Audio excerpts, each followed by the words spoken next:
Yo les Kumba! Yo les Kumba, aujourd'hui je vous présente le gravel boosté à la testostérone.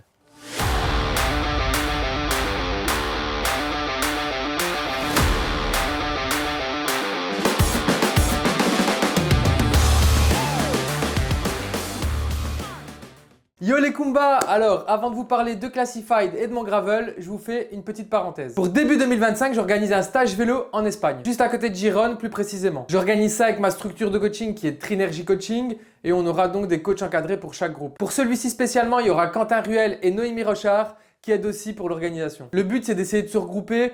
On est un peu derrière l'écran et c'est jamais évident de pouvoir toujours rouler ensemble. On a décidé de créer ce stage pour réunir nos communautés et profiter d'une bonne semaine au soleil. Ce sera sur des routes magnifiques avec un paysage splendide et tout ça avec un hôtel 4 étoiles qui est assez luxueux. Pour la date, ce sera la dernière semaine de février, donc du 22 février au 1er mars. Mais attention, il faut absolument réserver avant le 11 novembre. Parce que moi, à partir du 11 novembre, je reçois tous les paiements et j'envoie directement à l'hôtel et je bloque donc les places. N'hésitez pas, j'espère vous voir nombreux. Je mets toutes les infos en description. Et si pas, n'hésitez pas à voir mon Instagram ou bien l'Instagram de Ride Experience. Allez, maintenant on passe au gravel. Donc aujourd'hui, je vous présente en détail mon Canyon Grail CFR. Donc c'est la gamme Gravel Performance de chez Canyon. Alors moi, c'est le CFR en SRAM. Donc c'est la version SRAM Raid 12 vitesses AXS. Donc avec le dérailleur arrière SRAM Raid XPLR et la cassette 12 vitesses. On a également les poignées en SRAM Raid.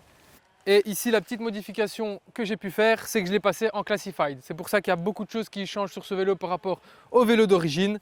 Et je vais vous montrer ça tout de suite. Donc je vais parler du groupe SRAM Raid 12 vitesses. La particularité et le petit boost qu'on a ajouté, c'est qu'on l'a passé en Classified. Donc une des premières modifications qu'on peut voir et qui tape à l'œil, ça va être le plateau doré de 50 dents. Donc c'est un monoplateau de 50 dents, ça peut paraître énorme pour un gravel. C'est même un plus gros développement que mon vélo de route. Mais c'est tout simplement grâce au système Classified qui peut être adapté donc pour, je dirais, le tout-terrain en gravel. On a pu également y intégrer, qui était d'origine, donc le capteur de puissance et les manivelles du pédalier raid. Et ensuite à l'arrière, on a une cassette classique. Ici c'est une Rival, donc 12 vitesses en 10-44 et une chaîne classique aussi de chez SRAM. Alors autre changement, ça va être donc les roues. On peut le voir aussi avec les stickers blancs.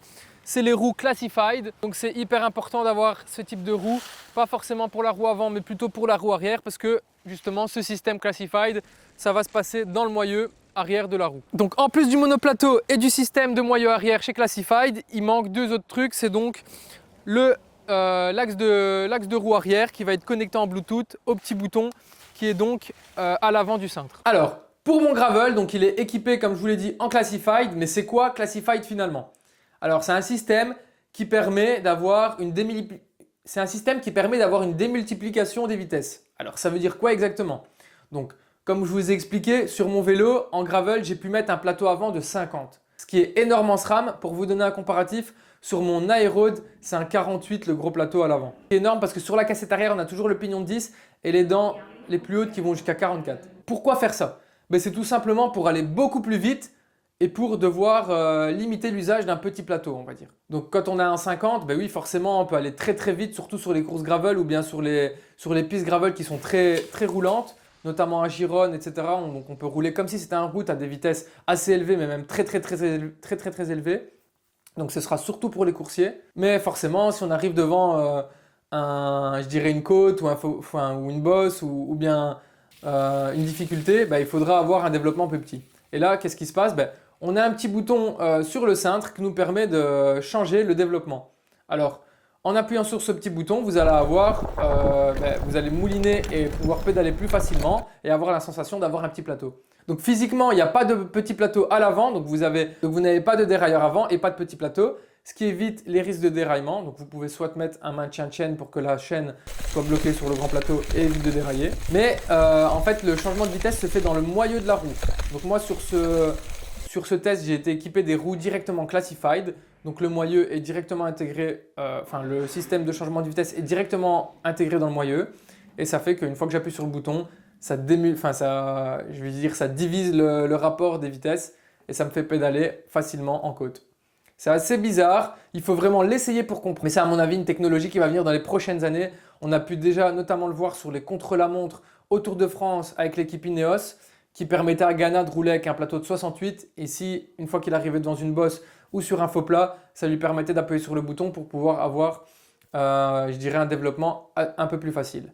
Pour lui, c'est vraiment un point positif parce que ça lui permet de rouler très très vite avec un plateau de 68 et d'avoir le gain aéro de ne pas avoir un dérailleur avant et aussi le fait de ne pas pouvoir d'éviter le déraillement parce que quand ils ont des gros plateaux à l'avant comme un 68, forcément quand on retombe sur le petit plateau, il y a un gros gap donc ça risque de dérailler. Mais ici avec ce système, ça évite en tout cas cela. Pour pouvoir utiliser ce système, que vous soyez en SRAM ou en Shimano, c'est tout à fait possible. Donc que vous soyez en Shimano DID ou en SRAM AXS, c'est possible d'adapter ce système. Par contre, vous devez donc prendre des roues qui sont soit compatibles, vous pouvez voir sur le site toutes les roues compatibles, ou soit des roues directement classified qui apparemment, je trouve qu'elles étaient pas mal pendant le test, c'est plutôt des bonnes roues. Donc forcément, tout ce qui dit technologie électrique dit chargement. Alors dans l'axe arrière de la roue, vous avez, je dirais, le cerveau avec la batterie pour recharger et donc l'émetteur Bluetooth qui transmet à votre bouton sur le cintre.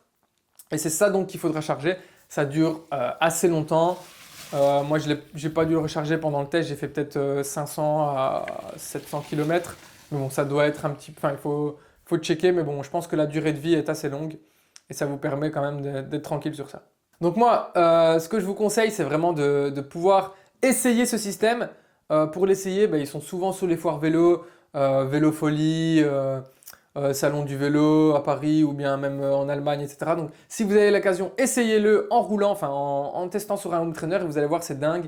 Et puis après, le meilleur forcément, c'est de tester sur le terrain. Et moi, j'ai pu le tester sur le terrain et c'est vrai que quand on est sur du roulant, on peut facilement lâcher les copains qui ont un développement de 40 gravel classique parce que avec un 50, forcément, il faut mettre les watts, mais on a beaucoup plus de possibilités d'aller beaucoup plus vite. Et donc, c'est vraiment très impressionnant en gravel. Et pour le coup, quand on monte des trucs assez techniques, ça passe aussi facilement parce qu'il n'y a qu'à appuyer sur le bouton. C'est très réactif. Donc, mettez-le dans une position sur le cintre où c'est assez pratique pour vous de l'enclencher, soit quand vous roulez vite ou quand vous roulez moins vite. Donc, une position où vous avez accès facilement. Et faites attention aussi de ne pas le mettre à une position où quand vous tenez votre guidon, s'il y a une petite secousse ou une bosse, vous appuyez dessus parce que c'est sensible, donc ça peut changer assez rapidement la vitesse. Au niveau de la fiabilité, c'est correct, j'ai pas eu de bug pour l'instant. Maintenant, ce qu'il faut s'habituer aussi, c'est que quand on est sur le système où c'est, je veux dire, le développement normal et qu'on est sur un 50, oui, quand on a un changement de direction ou une relance à faire et qu'on oublie de retirer ses vitesses à l'arrière, on est sur un 50 à l'avant, donc on peut très vite être... je dirais sur une vitesse un peu trop dure pour nous, donc c'est un peu plus difficile. Donc voilà, c'était le test de Classified sur mon gravel. Donc c'est vraiment une grosse upgrade que j'ai fait sur mon gravel CFR. Donc en plus du vélo qui va très très vite, le système là permet d'aller encore plus vite et je vous jure, c'est vraiment dingue. Vous pouvez même faire des sorties route facilement. Donc j'espère que vous aurez l'occasion de le tester. Faites-moi des retours dans les commentaires si vous avez des questions. N'oubliez pas de vous abonner et de suivre pour les prochaines vidéos. Allez voir aussi mon Instagram et n'hésitez pas à me poser des questions. Et j'espère aussi également vous voir présent sur le stage, donc n'hésitez pas à vous inscrire, tout est dans la description. Et ciao, à la prochaine!